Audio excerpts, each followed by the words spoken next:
full day at the Indianapolis Motor Speedway. The track is open for practice right now. We have had our 24 qualifiers locked in right now. They're not locked in right now, but we have 24 who have qualified so far today. Well, Paul Tracy has been reunited this year with Barry Green for the first time since the controversial race back in 2002. That Tracy still says that he won. Barry will be his race day strategist for the Indianapolis 500-mile race. Here's Jack Arute's in-color interview with Tracy and Green. How did you get him to come back to this circus? Well, it wasn't too difficult. Jimmy had come to me and said, look, I can't be with you every day down there at Indy. I've got to float between these 3 drivers I got, keep an eye on them, coach them. If you want to look into finding somebody to manage your team for you, you know, we're open to doing that. You know, the suggestion was made to approach Barry, got a hold of his number and called him right after Long Beach, and I don't know what he thought at first. I think he was caught off guard a little bit. Was surprised to hear from me, and called me back the next day and said, let's do it. I'm ready. Why? I mean, you're living the Jimmy Buffett life. You got away from all of this. Why come back?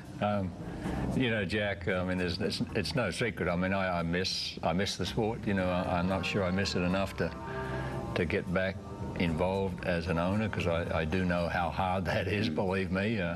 Paul called me, and believe it or not, I had a conflict in my schedule, which people would laugh at, but I am flat out. I don't know what I do most of the time, but I am flat out. But, you know, Paul called me, and then I called a couple of guys that, you know, I keep in with, and talked about it, and we talked about KV Racing and who they have on the staff, and it's a pretty good little team. What the heck, you know, working again with Paul, got great memories, had a lot of fun races. Sure, we had a few bumps in the road along the way, but and I think that's good for Paul. It's good for me. I know what upsets Paul, what doesn't upset Paul, what he needs, what he doesn't need. So I can bring a little bit of comfort, I guess, to the radio side of it. So my job's pretty easy. I mean, Paul's got the tough job. Until I get upset, and it gets a little harder. But we know he's going to get upset, you know. I mean, that won't be new. So how were you able to control the emotional pop-off valve when it would go? A few years ago, yeah. Yeah. Well, I mean, you know, it went both ways, you know, and you know, he had the tough job because he had the steering wheel in his hand. You know, I could walk around a little bit in the pit and let the steam off, but you know, it's just for me. It was all about winning and understanding how important it was, and that's why I hired Paul. You know, as I knew that he wanted that worse, perhaps, than any other driver out there. What sense of security does that give you in the cockpit? Well, I think for me, Barry knows, you know, I guess what can upset me, and can kind of defuse that before it happens. But it's been a long time since Barry and I have worked together, and I would say now, at my age and this stage of my career, I've mellowed quite a bit. You know, I still have, I think, the same driving passion and fire on the track. I feel I'm a lot easier to work with since winning a championship and doing what I've done in those years since '02. Oh, Tracy will take the yellow flag. It looks like he will win the Indianapolis 500 as the yellow and white are displayed. He ran just a spurt of fuel, and Paul Tracy's going to get it. Scoring goes back to the previous lap. According to race control, the pass will not stick. Pass the line back straight before the yellow came out. It was our race to win then, and as I said, I still say we won it. Black and white evidence from video that Paul Tracy had completed his pass when the yellow light came on. In your estimation, is he the missing link? Well, I think he's the piece of the puzzle that we need as a team to put the whole thing together. My 02 run here, we had a very average car. you know, a very average whole month. Played the strategy through the race, and I had radioed in with 7 laps to go. Barry said, you know, with full fuel, go as fast as you want. And I said, I'm going as fast as I can go. This is it. And next thing you know, I can see the leaders, and we're the fastest car on the track, and, you know, there's blood in the water, and I can smell it. Just a matter of talking to Paul several times on the telephone before making the decision. It was, and he's one of those guys that I am convinced will always give it 110%, and certainly isn't over the hill. You know, there are some drivers that I'd have no interest of going back and working with after so many years, but he's fired up, you know, and we put that together with the team and the group of people that KV put together. It's pretty impressive and pretty exciting. This effort compared to last year's effort, on a 1 to 10, in terms of 10 being finally winning an Indy 500 and getting the sip of milk, where does this one fit in that effort? 8 out of 10.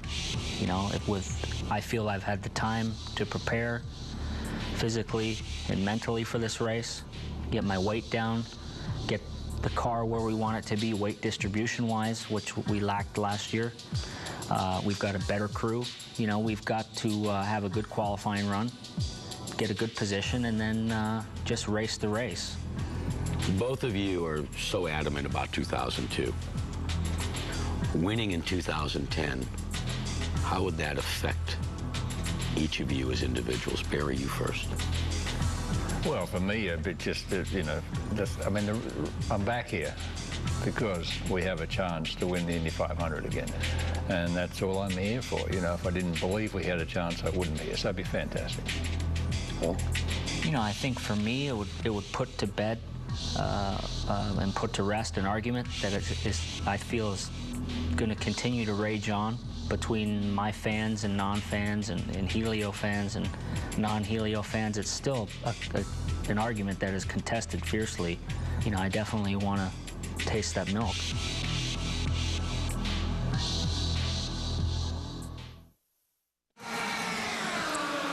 Pole day at Indianapolis. The new format has 24 cars qualifying today, but also the top 9, which will transfer to another second segment between 4:30 and 6. And here are those 9 drivers who have been the fastest.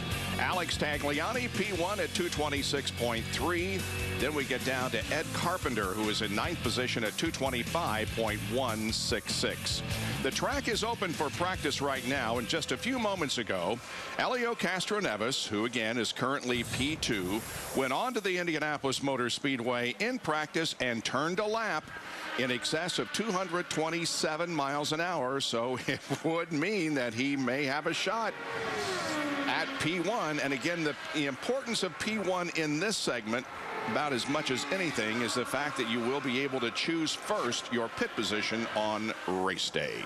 And be able to choose the order in which you want to present for that shootout. And we heard from Alex Tagliani saying that there are 3 different options that he was considering at that point, showing that, you know, you don't just mail that one in, you got to give that a lot of thought. But in these conditions, Robbie, for him to run around 227 miles an hour, woo, baby. And as you say, woo, Helio just got right up next to the wall there. And this is where the game really begins. And Jack earlier just talked about that rear wing angle, and every time you drop that rear wing, that main plane 1 degree, you lose 50 pounds of downforce, and all it does is take drag off the car too, so hopefully you're going faster in a straight line. But the more you do that, the freer the car gets, the less downforce it has, and you're hanging on to it. And that's the game. That's why today for the drivers is just off the charts intense, and the pressure's there, versus race setup where you got a bunch of downforce. I found it interesting that Tag said that they have 3 different options. I was kind of thinking that the only decision that would be made if you are P1 is to qualify or to go out 9th so that you know what everybody else is going to do. But there is another angle to the whole story. I think the angle is that if you go 9th, will you have time for another run? Right. And so do you want to go get a read and have a chance to have a replay, or do you want to just lay it down in one run? So there is reason to think it through. But if you are 9th, you go through about 12 qualifying attempts in an hour. Right. So you would think there's enough time there being an hour-and-a-half window. Barring incidents. Absolutely. Absolutely. And the unforeseen, and just think about how today started. Look at what's happened to KV. Look what happened to Tracy, second guy out. He didn't get a gear. Will Power's elbow bumped off, and he hit the sway bar. So again, at stake, pit position on race day. You will get additional Firestone tires if you are in the top 9. The winner of the pole position later this afternoon gets $175,000 plus points are being awarded this year for qualifying for the 500 all the way down to 33. And the pole sitter gets 15. Tim Cindric has lots of decisions to make. Does Elio have a decision to make on whether he wants to try it again here in the next few minutes? We'll be right back.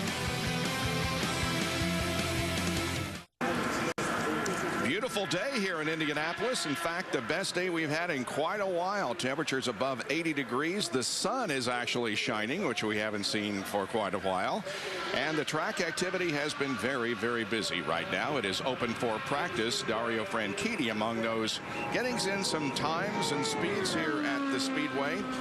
He is already qualified. He is currently P3, but would certainly like to be P1 here before long. Here's Lindy Thaxton with Tim Cindric. Okay, Tim, so Elio's running laps faster than Tagliani was doing. Decisions here. What are you thinking? Well, it's always tempting when you run those kind of laps, but there's a lot of risk here today because if things don't go right, you know, in that run, it wasn't easy for him. And he's a master around here in the wind, but if something goes wrong, he can be 25th. So, you know, you're balancing that. Obviously, the first pit's real important for us. So we'll go down here and talk about it, get fuel, and see what we do here. What's he saying? You know, Elio, at Indy, he's always like, let's go for it. But, you know, you never know what the right thing is until you do it.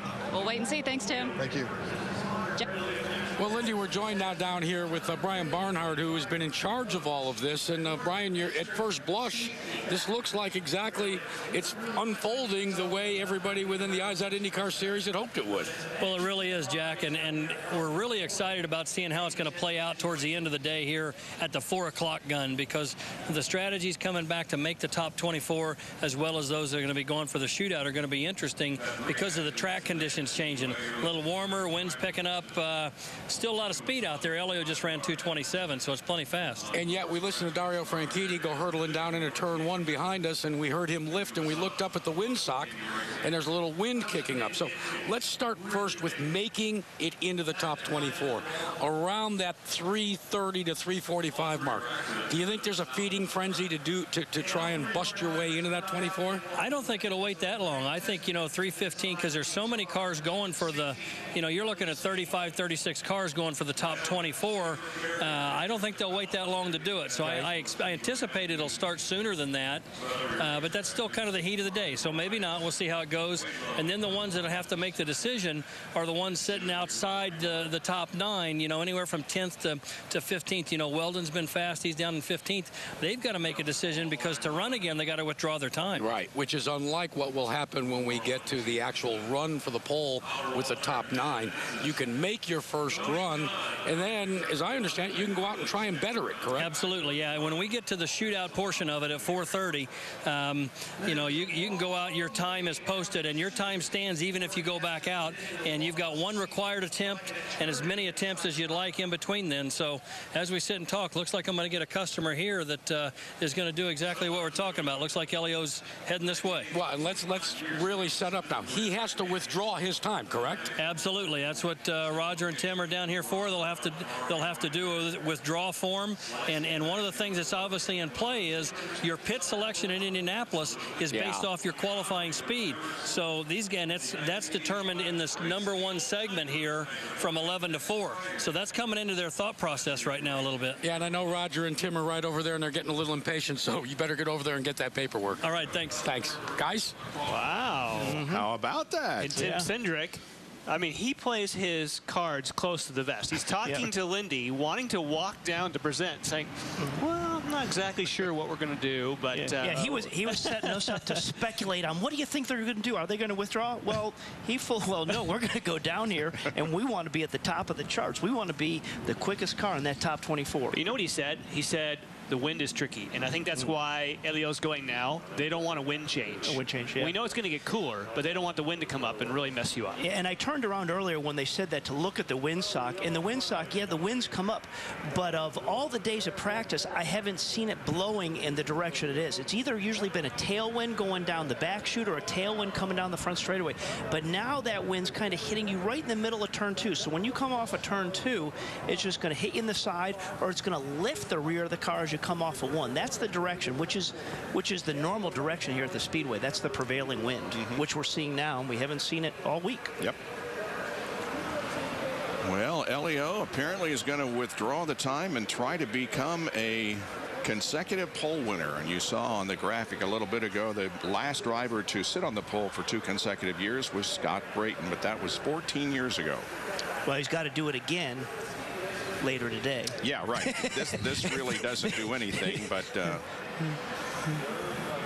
may put him more solidly. You know what it makes me think of? I watched the recap of last year's race, and Elio had all those gear problems leaving the pits, which I didn't know he had until I watched the recap of the 09 race. But he was in that first pit stall, and that first pit stall was a big deal in terms of him just sneaking across that line with the gearbox problem he was having. So it's worth a lot. So what's going through Elio's mind right now? Don't mess this up. No, I think of the confidence and relationship he has with Tim Cindric and Team Penske. A lot like Rick Mears. Rick Mears says, all I do is my job. I let them worry about everything else. I just worry about driving. And I think Elio's the same thing. Yeah, he does the same thing. Look at it. Let's see what the conversation is here.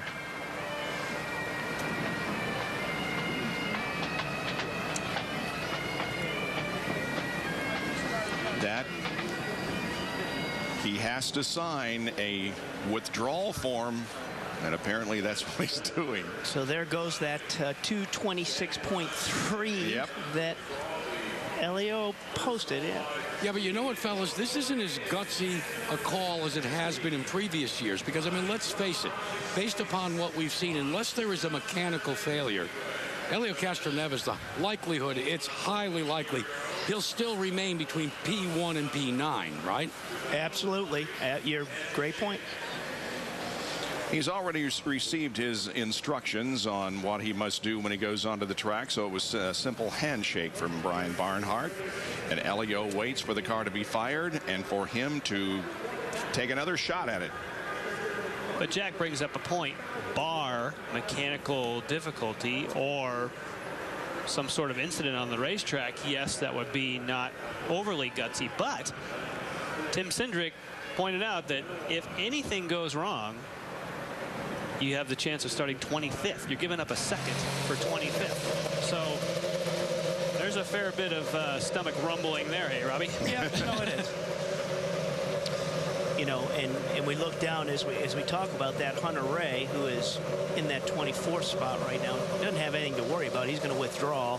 That being Elio has withdrawn, and will just hopefully be back somewhere in that time. Yeah, Hunter Ray moves back into the field temporarily because of Elio's withdrawal, and away he goes on his second attempt. You know, and barring the unforeseen, Hunter Ray will bump back out when Elio posts the conclusion of his run time.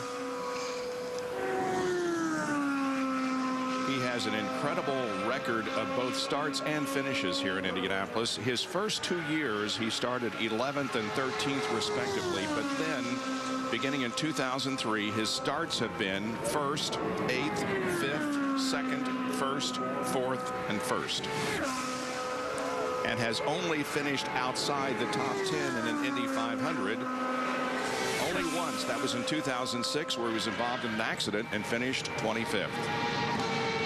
Well, Robbie, both you and I picked him to, at the end of the day, end up on the pole position. Of course, this is P1, a little bit different, but there's no question in my mind that mathematically and mentally, he's the favorite. Yeah, and I come back to the mental side of that. He knows what to do, and his confidence with what Tim Cindric is telling him and his engineers, Ron Wazowski, it puts you into that zone that only a couple people can be in to pull it off. Paul Blevin waves the green flag, and Helio Castroneves begins his second qualification run here at Indianapolis. Oh, and he turned in at 2:32.4. You remember we were calling his initial lap, and he was at 2:31. Already he's green on the tracker.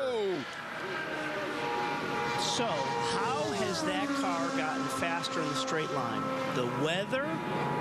Are we less humid than we were earlier in the morning? I mean, we know it's warmer, so is it less downforce, or have they gone back and trimmed that thing out? Less humid. It is now down to 40% relative humidity, although the temperature is inching towards 90.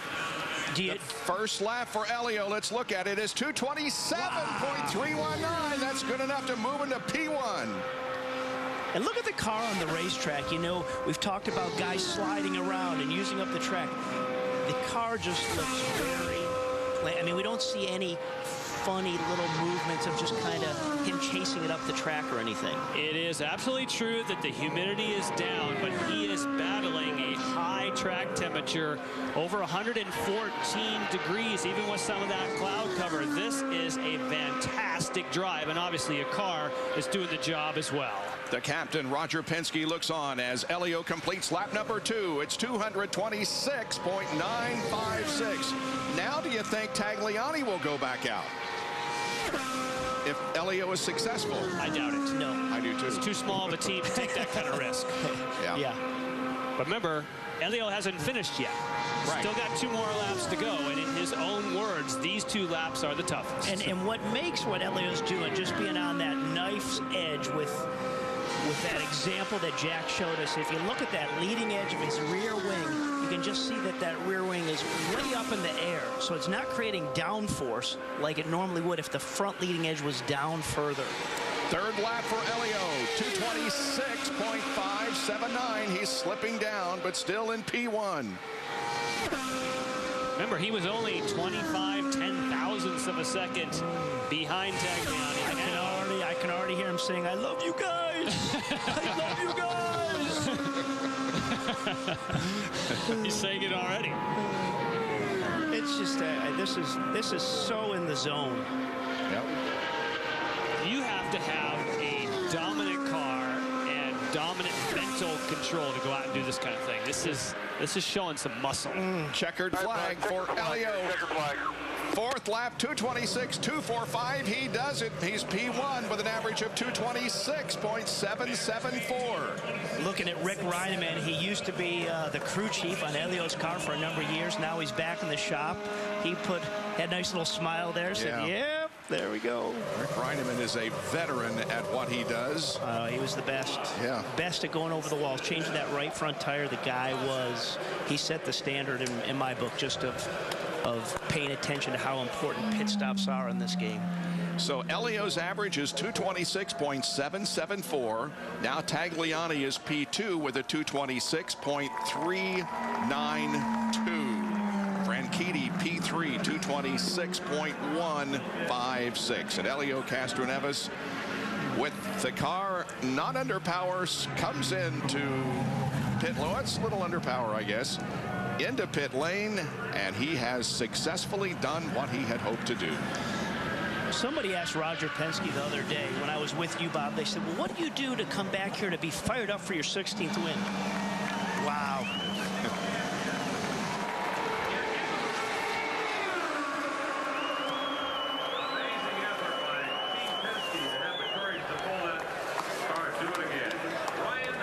never understand why anybody would want to be a race driver, because you can't move your head. You're hot. It's you're such a cramped good in feel. there. I just don't get it. It doesn't get any better. I love to watch, but I have no desire to be one.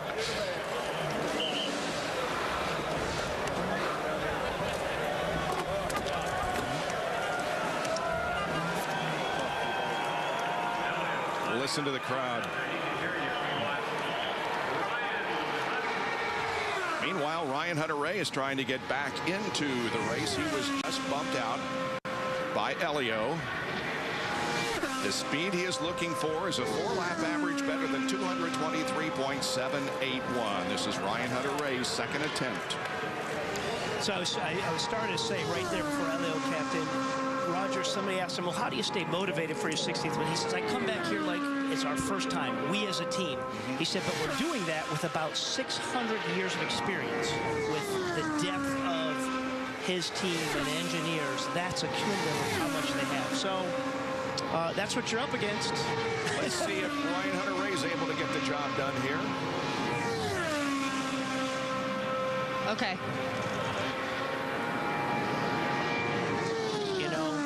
He saw his buddy TK. We know Tony Kanaan and Ryan Hunter-Reay really have enjoyed working together and bringing those cars along. So, I'm sure Ryan's had some talks with TK and where his car was at and where he thought it was going. I mean, everybody's in that camp is throwing their 2 cents into saying, hey, what do we got to do to get all our cars up in this top 24? Minus Tony, unfortunately, because they got to build his tonight and be ready for tomorrow.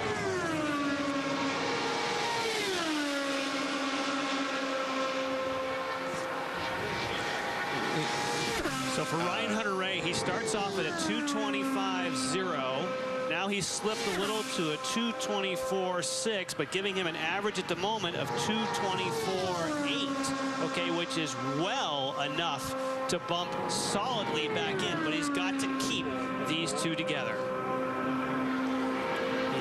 So again, just think of the pressure that he's under as a driver, knowing what we heard Danica's comments. We know that TK went in the fence, coming to the white flag. Third lap for Ryan Hunter-Reay. 224.3, so only dropped 0.3. His average just slipped a bit below 225, so 224.693 at the moment. He'll be happy with that if he can keep that going. Oh yeah. Yeah. Just a couple more corners, bringing that home, and he is absolutely going to be happy to get this thing in the top 24. Yeah, this isn't a top 9 run, but it's a solid 24. But that's what we're going to get into as we come into that 4 o'clock window. It's the same thing for guys trying to get in the top 9 as a top 24. Right. Same intensity, but at different levels of what you want to get accomplished. This one should be about 224 flat. It comes out. Oh, he really picked it up in turn 4. 222.4 with an average of 224.547. Wow, very good. 15th is his rank. Yep. That's, I'm impressed. He buckled down. No question. Yeah, but you know what it does? Does it start the domino effect where other drivers see that and say, Elio went faster, Ryan Hunter-Reay went faster? Maybe like Brian Barnhart said, it's going to get busy just to break into the top 24. Oh, man. All right, P1 here in this first segment of qualifying. Elio Castroneves looking to put his face on the trophy again. Welcome back to the Indianapolis Motor Speedway, and I am here with Elio Castroneves, who now sits P1. Okay, between the first and second run, did you change the setup? Was it track conditions? What happened? Well, I'm not going to tell you. I mean, they might be watching Versus right now. The competitor, they better be. And but again, it's we did some change. We obviously wait for the right opportunity. And I have to say it was not easy at all. But great team effort. The team believed on me. I believed on them. And we put what we need to do. And Unfortunately, we have to do one more time. You know, I don't like this format already because you got to go out there. But joke aside, I mean, you got to do what you got to do. So let's continue working. Well, we've talked before about how just doing 4 such intense laps is really challenging and exhausting. Yeah, no, absolutely. It was, I tell you, I flew out there, and it's not always about, you know, physical, but it's predicting. And the weather, you know, the wind sometimes blow a little bit harder than you expect. Well, okay, let's keep working hard and see what happens next. All right, thank you, Elio, and plenty more cars to come out on track, including EJ Viso. Stay with us. We'll be back from the Indianapolis Motor Speedway right after this.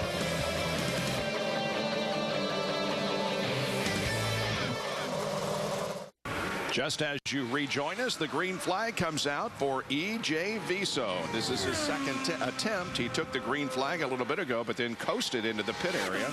Let's see what EJ Viso can do on his second attempt. Looking for his 3rd start in an Indianapolis 500. His warm-up lap was 2:21 even, which is pretty stout when you look down the warm-up laps, considering the kind of week he's had. Oh, look at all those sparks. Yeah.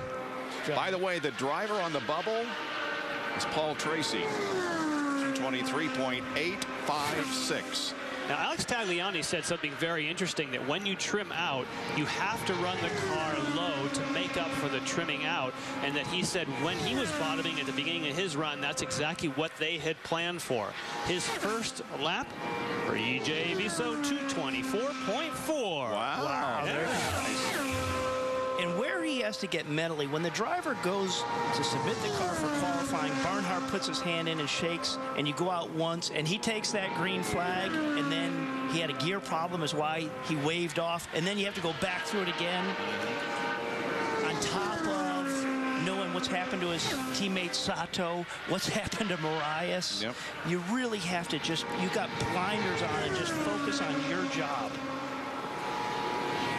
Second lap faster, 224.7. Ooh, little wiggle. Little wiggle coming off of 1. EJ will hang it out. We know that. Yes, he will. He will give it all he's got. He likes all the extreme stuff.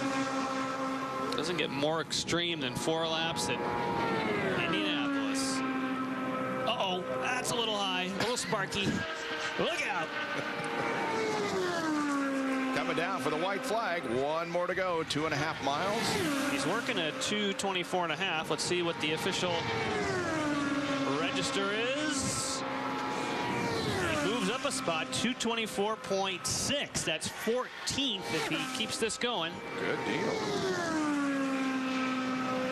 Off corner 2, a little bit high with the wheels out into the gray. It's probably like, turn 2's behind me. The hard end is done. Robbie had said that earlier. Once you get through 1. Yeah, 1 and 2, 3 and 4 have always been easier relative to 1 and 2 at this racetrack.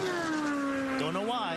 Just whether it's visual or what have you. There's a good sight for EJ. Jimmy Vasser salutes his driver as EJ Viso has qualified. He dropped just a little bit on the last one. In fact, it dropped him 1 position, 223.7 on the last one, giving him an overall of 224.3, 17th for EJ Viso.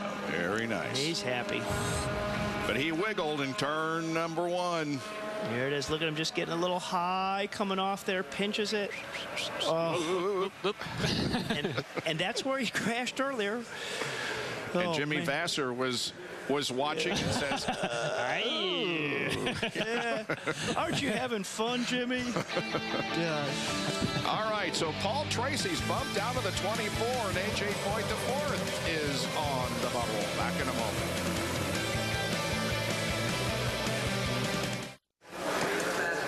Don't miss an all-new Daily Line on Versus Monday at 11. Rob, the numbers guy, picks the numbers. Jen tells you what they're saying on the sports blogs, and you can join the conversation live by calling, texting, or tweeting. It's the Daily Line, Monday at 11 Eastern, only on Versus. And Robbie Floyd is with one of the stars of that show. And I'm the only one with one of the stars, Jen Sturger from the Daily Line. How do you like the Indy 500 atmosphere? I'm glad the sun finally decided to join us today. It's because you showed up on set. I don't know about that, but okay. That's the way it is on your show, though. I mean, the guys just root each other throughout the day. pretty much. What has been your experience here? You just got here yesterday. I mean, it's a long process, the Indy 500 qualifying. What's been your impression so far? Definitely. You know, I've been here the past couple years actually for between pole day and the race, so I enjoy watching it go down every year. Do you remember that first time you walked in? How impressive is this place? It's unbelievable. I mean, it's something that I'd heard my father talk about for years when I was younger because he grew up here, and then finally being able to experience in person, unlike any other. Do you have a favorite driver? You can say that. You're not one of us. No, of course not. I love Tony Kanaan and I like Marco just because I've worked with the two of them on different occasions, and they're great guys. Now, I hear rumor that Marco actually gave you a two-seater ride at Las Vegas. I'm glad you put two-seater in front of gave you a ride. But okay. I wasn't going to go there. Well, maybe I was. Yeah, it was a blast. We were out there for the NACS convention promoting for Venom because I had worked for Venom and Dr. Pepper last year. And they said, do you want to take a ride in the two-seater? Of course I do. And it was so funny because once you start going, you just kind of lean back in the seat and you have a button in front of you that's like the panic button. Yeah. And he was just like, when we got done, he goes, I was waiting for that light to come on telling me to push the panic button. He's like, no, you just sat there. Yeah, it's a push to pass. Exactly. I ripped off my helmet and I like shook my hair out like in the movies. And he goes, so what'd you think? And I was like, should have gone faster. It was a blast. That's good. And no dizziness, nothing. You just absolutely not. solid. I wanted to do it again right then. Absolutely. Now you're getting to do the parade this week with Bob Jenkins. I'm really excited about that. I'm not going to be in the parade. I'm actually helping you guys broadcast. Right, I'm stoked. With Bob. I think he's done it once or twice before, but tell me about your racing side. I mean, do you keep up with the racing, throughout the year? Because it is a sports show. We talk about all the sports and stuff. Do you keep up with the racing side? More so than the guys do. I have to keep them tuned with stuff. I like to follow, my favorite drivers, so see how they're doing throughout the season. I like it when you guys come down to St. Petersburg because I'm from Tampa originally, so whenever I'm down there visiting my parents, I'll be sure and check that race out. Come and visit me in Texas next 2 weeks from now. Always great racing in Texas. Now, the fans are now starting to pile in because they know we're getting towards this fast night. The shootout. Everyone's really excited about it. Yeah, it's going to be the shootout. You just saw what Helio Castroneves threw down. Do you think he's going to be the guy, or is it one of the other, 8? I think that's going to be a tough time to beat, especially under these track conditions. It's really hot right now, and I mean, this is as bad as it gets. And to pull a time like that, I don't think anyone's going to match it. All right, you're going to dip out for the daily line. You're on Monday through Friday. You're going to dip out. Yeah. You're going to come back. I'll be back here with you guys to party on Friday. Any scoop that you may give us throughout the week? You're not going to bust on us, are you? No, not at all. Actually, I think we're interviewing an interview I did with Sarah. We're sitting an interview that I did with Sarah Fisher out on the air. Cool. I'm not quite sure what else, but I think the drivers you said are coming in town Monday and Tuesday, so maybe I'll get to talk to some of them. It should be a good time. Yeah, they do the shootout in New York City, and all the drivers, all 33 of them that qualify after this weekend will make it to New York City and do a lot of promotions for eyes and shop at Macy's. Yeah, they might tick that out a little bit. It's good to have you, Jen Sturger. I think we're going to go down to Lindy Thaxton, who's with EJ Viso, who's in that qualifying position now. Yeah, we hear cars out on track right now for some practice, but EJ just finished his run. First of all, it looked a little bit scary out there. What was going on? Well, definitely I was pretty busy inside the cockpit. I almost lost it in 2 times out of corner 1, so the last time I just preferred to take it pretty easy. And well, I need to thank the team. We definitely had a pretty eventful week, and today we had a bit of a bad day for the team. My other 2 teammates had a little crash. Hopefully we get all in the show, and thanks. And physically, how do you feel? I'm still a little bit sore, but I'm ready to race this huge and amazing race. I mean, there's nothing that is going to stop me. And do you know what happened this morning in your first run? We had just a little issue, and I was not feeling comfortable with the car, so I prefer to just come in the pits. And will you go back out today? Let's see, depending how fast the other go. But so far, I think we're in a comfortable position. EJ Viso, thank you very much. Cars are practicing right now. We are coming up on 1 more hour to go. Stay with us right here from the Indianapolis Motor Speedway on pole day.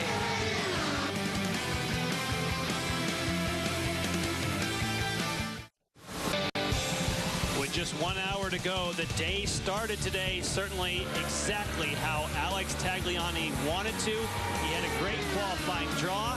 He was in P1, looked like he was solid, very happy with his team and the time they put down, but never count out Helio Castroneves. At 2:31, not that long ago, in the heat of the day, Tim Cedric of paper along with Roger Penske, withdrew the time.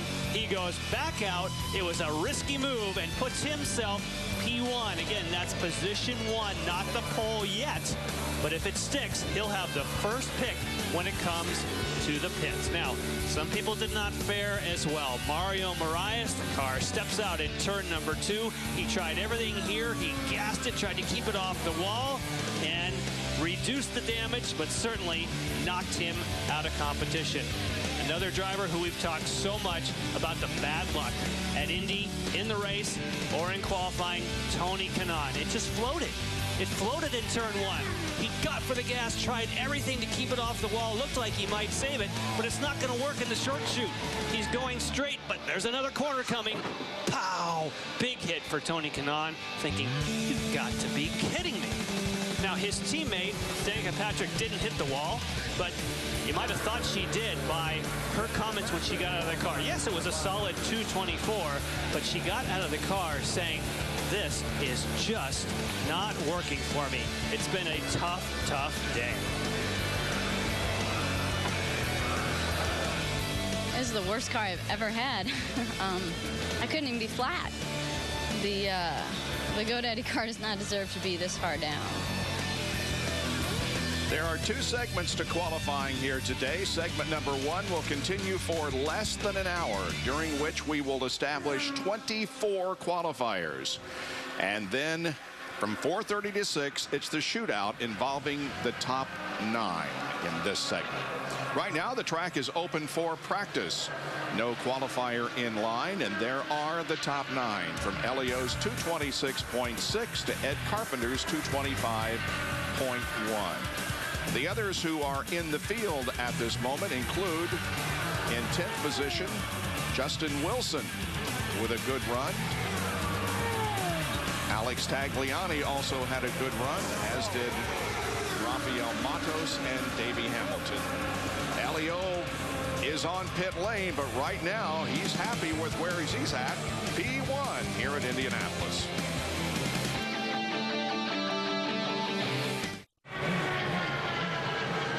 The month of May in Indianapolis, and lots of coverage on Versus in addition to our coverage today, which continues until 6:30.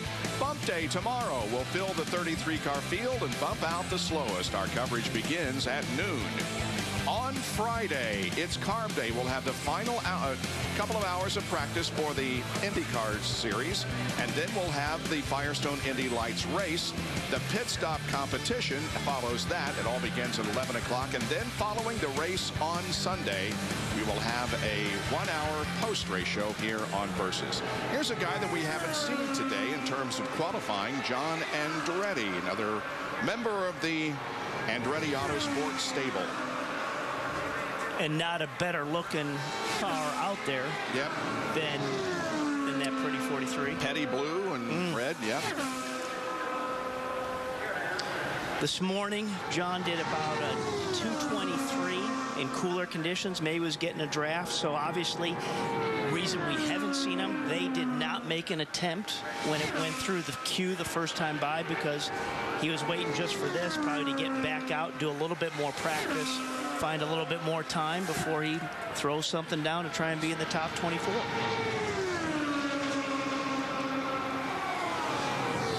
Well, guys, it looks like Will Power is in the cockpit ready to go here in just a moment. I see in Q2 on his tires, so he saw what Helio Castroneves had in there, and he sits P4 right now. So Will Power, you can tell he's focused, ready to go out there in the Verizon Penske machine. I don't think they're waiting. I think they want to be P1 and head into that 9. And then who knows what could happen. Because, again, the track's going to change conditions in a big way. Anna Beatrice just in front. She's in the car as well. You're seeing the 41 and just behind her. So it's starting to get busy as we get into these waning moments of segment 1. Now, Robbie, I need to ask you, though. We see that he's got a new set of tires on and he wants to go out. But he is still in his pit, correct? So we're talking about him going out to do a simulated qualifying run. He's not in a position to be presented, correct? Correct. Everybody's still back in their pits. It looks like they're trying to pull out A.J. Foyt the fourth. He is in his spot, but they're trying to, they just topped it off in fuel, or the correct amount of fuel, and it looks like they're starting to bring the number 8 around. So, yeah, things are starting to get a little busier in here, and it looks like they're about to fire up Will. So You may be right. He may be just going out there to do a simulated run, but he has Q2 on the tires. So I'm hoping I get to see another qualifying run. And here's a guy at P5 right now, Scott Dixon. And here's this rivalry again between Team Penske and Target Chip Ganassi Racing. They would like very much to be P1 at the end of this segment, knocking Elio off. And Scott Dixon is trying to work up to speed to do that.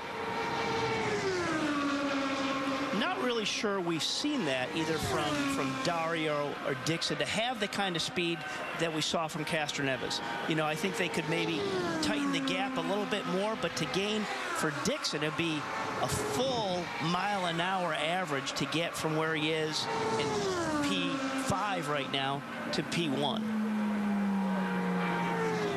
When you're in the middle of that 9, if you're in the 5th spot, I don't know if it's me, Robbie, you just ride it out. Now, use this opportunity maybe to tune for the shootout, though. Yeah, and I would think that's a little bit what Will Power's doing there. We see them sitting with stickers in there, is to tune for that next final 9. Good to see Mario Moraes back out. Yeah, sure is. After that incident earlier today, Mario is back out there. Well, we said, you know, by him gassing it up, Jan, as you were talking about, to keep it off the wall. Didn't keep it off the wall totally, but just by gassing it, it kept the impact from being worse than it was. And it lists the way it comes across on the transponder. It still shows as 32, not 32T, so that you would assume they've been able to make repairs to that car. That was quick. Yeah, no kidding. All right, about 50 minutes to go now in this first segment. The track will close at 4 o'clock for a half-hour break before the pole shootout. Stay with us from Indianapolis.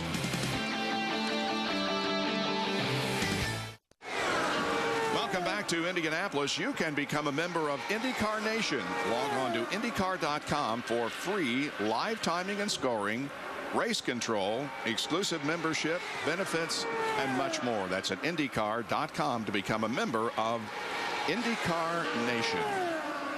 Good to see some blue sky over Indianapolis after this past week where we had a lot of rain and a lot of cloudy skies. But the weather has certainly changed for today.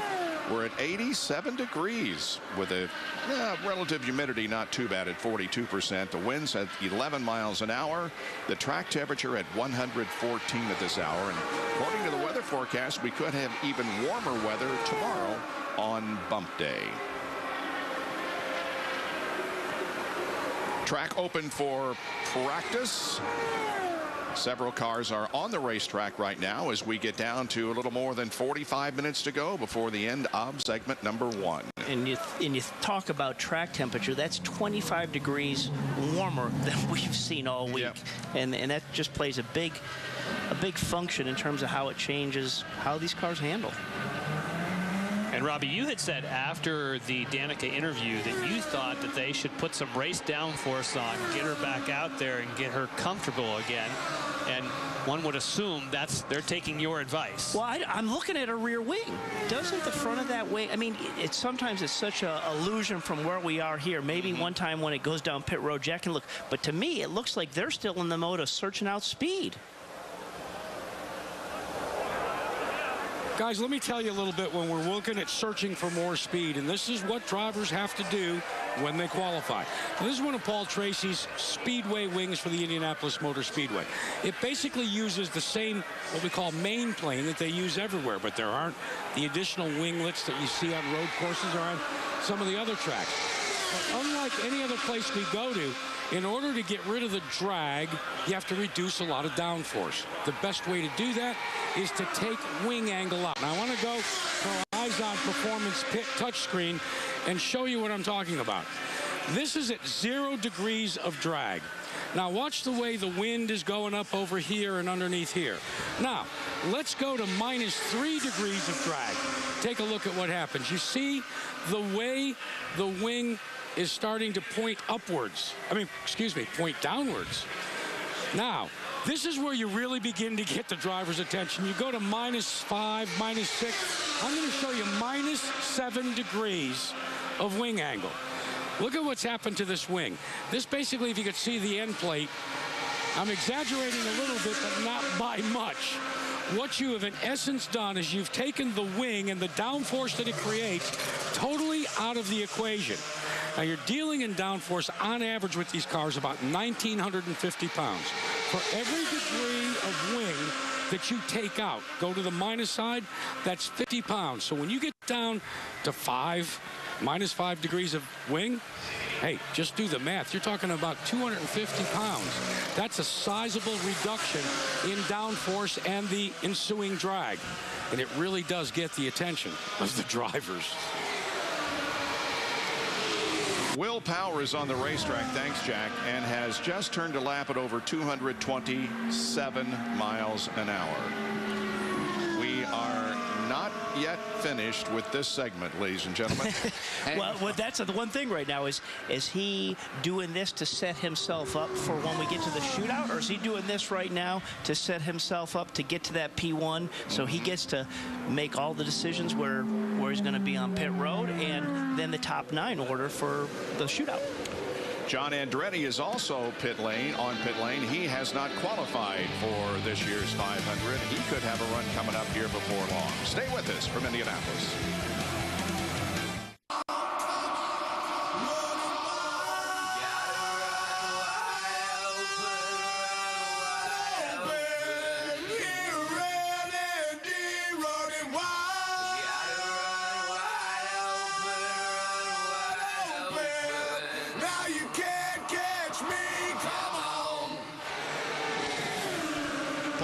Indianapolis, and John Andretti in the cockpit of the Window World sponsor car, co-entered by Richard Petty along with Andretti Autosport. Boy, did he have an emotional day last year on bump day, as he was bumped in and out of the starting lineup, I think something like 6 times.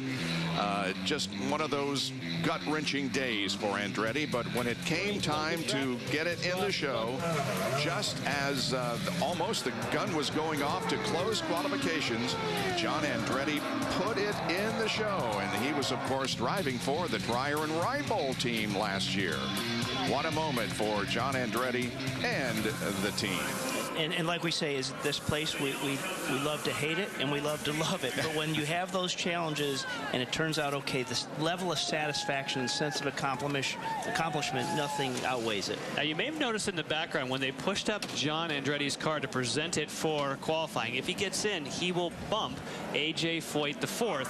And at the same time he was rolling in, we saw behind that they were starting to position A.J.'s car to potentially fire back. Yep. So this is the kind of stuff you normally see on bubble day. Right. On the final day, now we're not even to the end of the first day. This is good stuff. Yeah. And we're getting to that witching hour. We're about 40 minutes into it, and that's what we said. About 3:30 we thought it was going to start getting crazy, and this is the beginning of it. There is. Yep. It's interesting that A.J. Foyt is the godfather of John Andretti. But Andretti's car has been presented for a qualification attempt, and the yellow light has gone on to call all other cars in so that he can begin his qualifying run.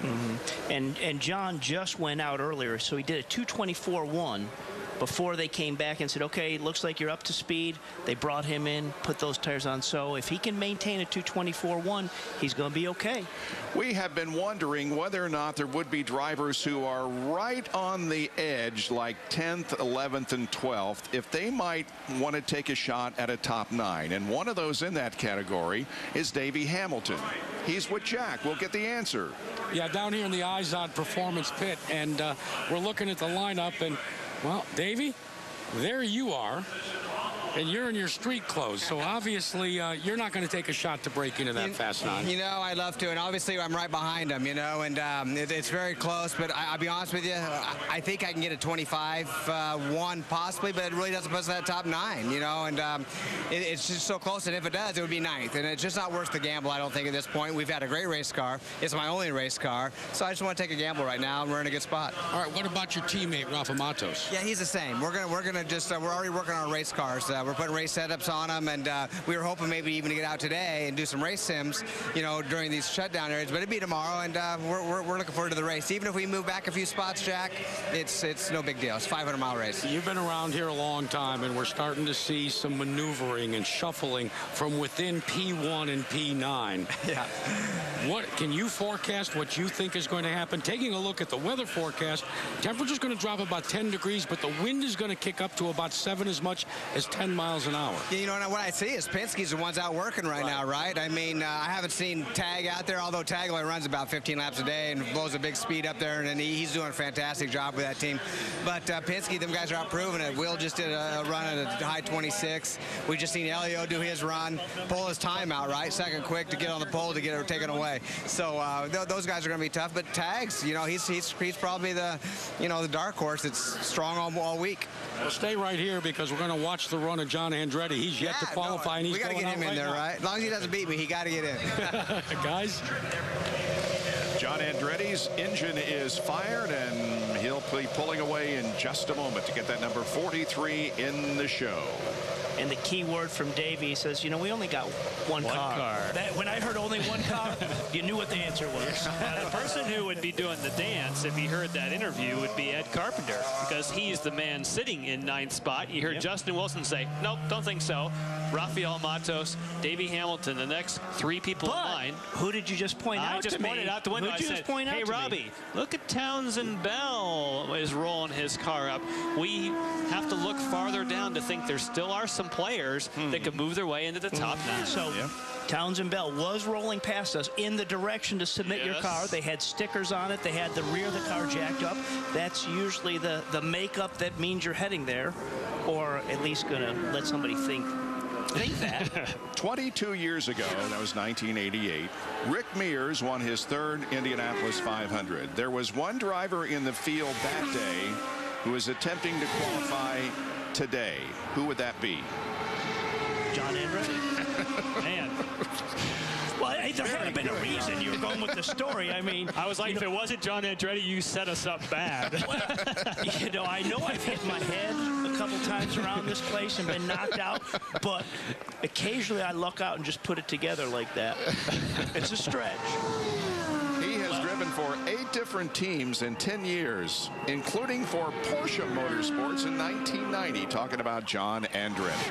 Was that the Foster's car? Right? The Porsche was the Foster's car. That's what I remember. Yeah, that was a good-looking car. And here's another reuniting as John Anderson is back with John Andretti as the green flag comes out and John begins. This is his first attempt today. How do you do in the warm-up, Jan? Just checking for you, Bob. Yeah. Doing the math, scratching it out. Oh, the tracker down there says 19. Wow. Just slipped back too, just as we said that. Yep. But again, the key is not just what he posts on that first time by. You got to maintain that throughout. And just prior to this, he did it 2:24.1. So again, if he gets into that window and can maintain, you're good to go.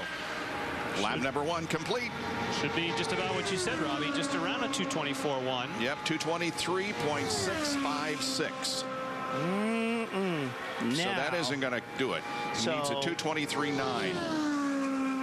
So usually what's happening, the car starts to pick up a push. You start to lose the front of the car. So before you lose the front of the car, you got to start dialing some weight to the left front. When we say weight jacker, that puts weight on the left front of that car, and it helps it turn more. So as the car loses that grip, you're predicting that, and you're putting that weight to the left front, knowing where it's going before it gets there. Because if you wait till after you feel it, it's too late. You got to kind of feel your way to it. Second lap is 2:23.541, down a little bit as Michael cannot be happy with this run, and John.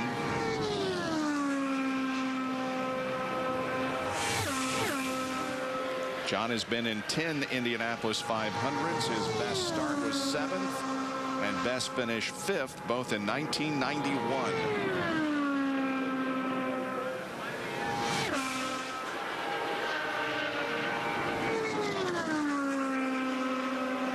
This will be the completion of the 3rd lap.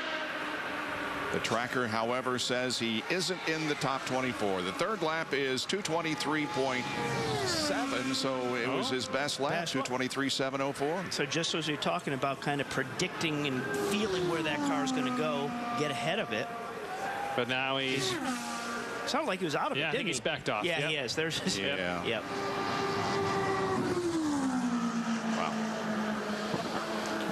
Too bad. Big disappointment for John Andretti and also for Michael Andretti. He's talking with his son Marco about the run that was just aborted. There was Michael's reaction to the 3 laps turned in by John Andretti. All right, a little more than a half hour to go in segment number 1. Townsend Bell is already qualified, but he may be going out again. Stay with us for more.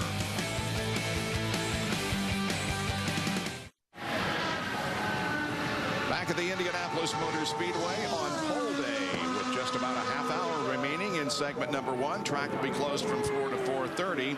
There's Alex Lloyd, who is next in line. On the racetrack right now is Townsend Bell, who has withdrawn his speed, and I don't know whether this is a good move or not. We will see. But Alex, we have others back there that are in line to possibly take a run at it here in the next half hour. Tracy is back in the race right now as Townsend Bell goes again. Yeah, and that was Power we saw on the line right back there, so he's going to try and get for that P1. He ran at 2:27 a few minutes ago, remember? So what Townsend's thinking, what Townsend Bell's thinking here, he hasn't done a 2:25 lap today from looking at the board, but obviously what they're hoping to say, okay, maybe let's throw some stickers on it. Maybe they just made some subtle adjustments, and they're vying to get in that top 9 spot. That's what they're trying to do, because he was silently in this top 24. He's withdrawn that, so there's a gamble here. Lindy standing by as Townsend wiggles in turn 1 with Sam Schmidt, one of the co-owners of the car. All right, Sam, so we've talked, and this is a pretty risky move. So what are you thinking at this point? Well, you know, we've got a car and a driver capable of starting in the top probably 11 or 12, and with the lineup going in the way it is and the conditions the way they are, frankly, we were afraid of getting bumped out of the top 24, let alone, you know, being there. Plus, with what he just ran that last test session, the last time we did a simulated deal, it could put him 11th or 12th, and with a lack of opportunity to pass on race day, that track position. Yeah, so what speed are you looking for out of him here? 2:25 or better. Thanks, Sam. Or lap average. Thank you. You're getting it, too. Nice first lap at 2:25.5, so there is the 25, and he is really impressed. Oh, he slipped back here. We saw that wiggle that first time by. That's when I says, wow, why do you do that?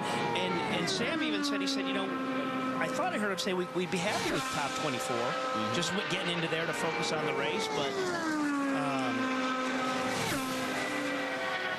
track position, he talked about the importance of track position and where you start and how it's tough to pass here come race day with all the air swirling around. So drops down to 2:24.7 on his second lap, so a 2:25.5 and a 2:24.7, the 2 laps for Townsend Bell, but he is right now on the cusp. Tracker shows him in 9th. Yeah, I'm impressed. Actually, he's speeding up. Is he? Yeah, that was a good turn 1 and 2, so he's keeping this thing alive. If he has these 2 corners strung together, he'll be back in the 2:25s again. 4th place finisher at Indianapolis last year, off the 4th corner to take the white flag. 1 to go for Townsend Bell. This is an important lap. Third and 2:25 again. 3:17, 2 laps above 2:25 for Townsend. How about that? Yeah. Now the one guy that's getting more excited than we are is Ed Carpenter. Maybe not the same way we are. Yeah. That's right. Ed would be bumped out of the top 9 should this run go to its conclusion at the speed that it has been. And he's right at the edge. He's right teetering at 2:25.0, maybe 2:24.9. But you see that tracker is staying at 9. If the tracker stays at 9, this is going to be a huge win for Townsend Bell. Let's see. Turn, or rather, lap 4, 2:24.813. He didn't do it.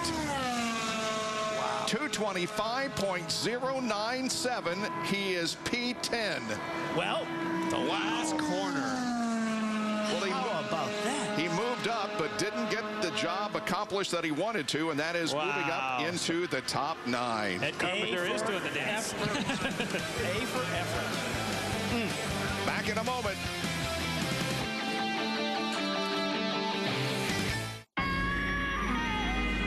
Select IZOD IndyCar driver. Driver selected Ryan Hunter Ray. Select race transport. Mission finish first.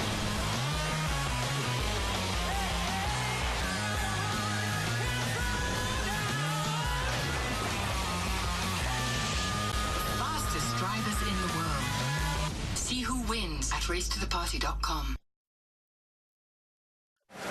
Pole day at the Indianapolis Motor Speedway. The track is open for practice right now. We have had our 24 qualifiers locked in right. They're not locked in right now, but we have 24 who have qualified so far today.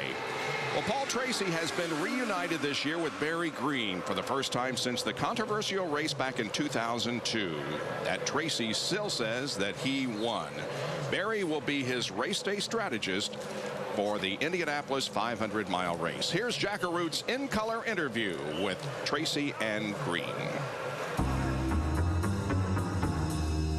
How did you get him to come back to this circus?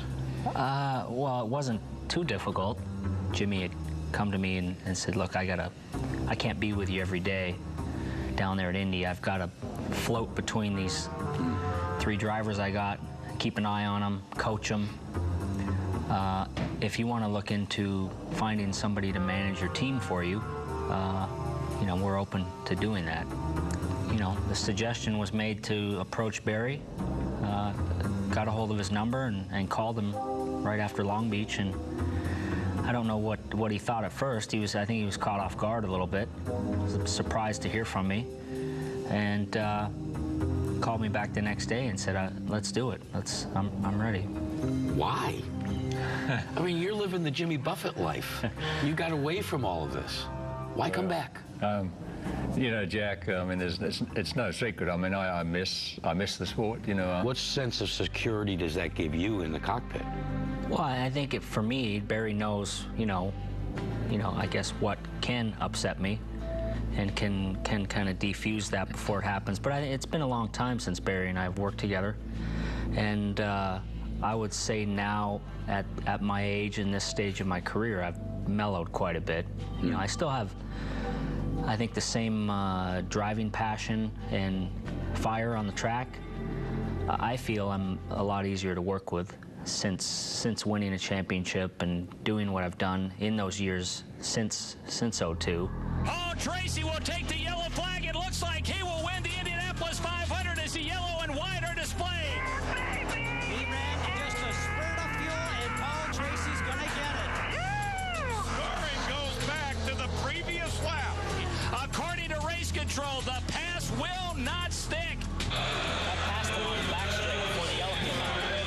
It was our race to win then, and as I said, I still say we won it. Black and white evidence from video that Paul Tracy had completed his pass when the yellow light came on. In your estimation, is he the missing link? Well, I think he's the piece of the puzzle that we need as a team to put the whole thing together. My 02 run here, had a very... I'm not sure I miss it enough to get back involved as an owner, because I do know how hard that is, believe me. Paul called me and believe it or not, I had a conflict in my schedule, which people would laugh at, but I am flat out. I don't know what I do most of the time, but I am flat out. But, you know, Paul called me, and then I called a couple of guys that, you know, I keep in with, and talked about it, and we talked about KV Racing and who they have on the staff, and it's a pretty good little team. What the heck, you know, working again with Paul, got great memories, had a lot of fun races. Sure, we had a few bumps in the road along the way, but And I think that's good for Paul. It's good for me. I know what upsets Paul, what doesn't upset Paul, what he needs, what he doesn't need. So I can bring a little bit of comfort, I guess, to the radio side of it. So my job's pretty easy. I mean, Paul's got the tough job. Until I get upset, then it gets a little harder. But we know he's going to get upset, you know. I mean, that won't be new. So how were you able to control the emotional pop-off valve when it would go? A few years ago, yeah. Yeah. Well, I mean, you know, it went both ways, you know, and you know, he had the tough job because he had the steering wheel in his hand, you know. I could walk around a little bit in the pit and let the steam off, but, you know, it's just, for me, it was all about winning and understanding how important it was, and then that's why I hired Paul, you know, as I knew that he wanted that worse, perhaps, than any other driver out there. Though adamant about 2002. Winning in 2010, how would that affect each of you as individuals? Barry, you first.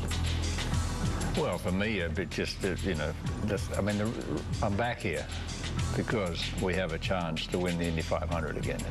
And that's all I'm here for. You know, if I didn't believe we had a chance, I wouldn't be here. So that'd be fantastic.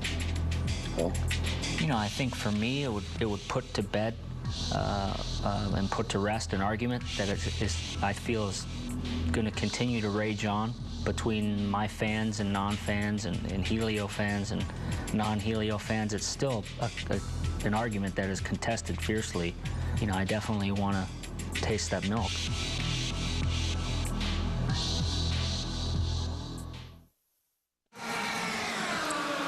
Pole day at Indianapolis. The new format has 24 cars qualifying today, but also the top 9, which will transfer to another second segment between 4:30 and 6. And here are those 9 drivers who have been the fastest.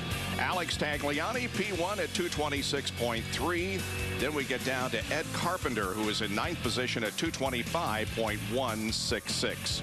The track is open for practice right now, and just a few moments ago, Helio Castroneves, who again is currently P2, went on to the Indianapolis Motor Speedway in practice and turned a lap in excess of 227 miles an hour, so it would mean that he may have a shot at P1. Very average car, you know, a very average whole month. Played the strategy through the race, and I had radioed in with 7 laps to go. Barry said, you know, with full fuel, go as fast as you want. And I said, I'm going as fast as I can go. This is it.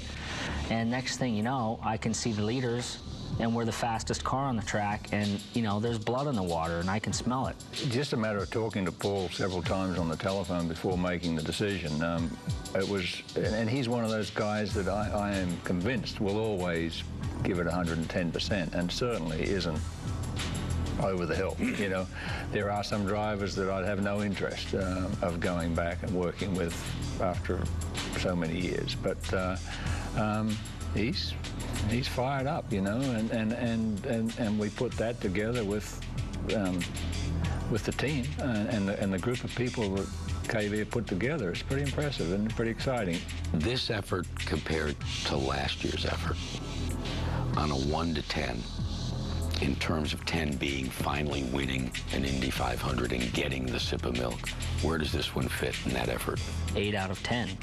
You know, I feel I've had the time to prepare physically and mentally for this race, get my weight down, get the car where we want it to be weight distribution-wise, which we lacked last year. We've got a better crew.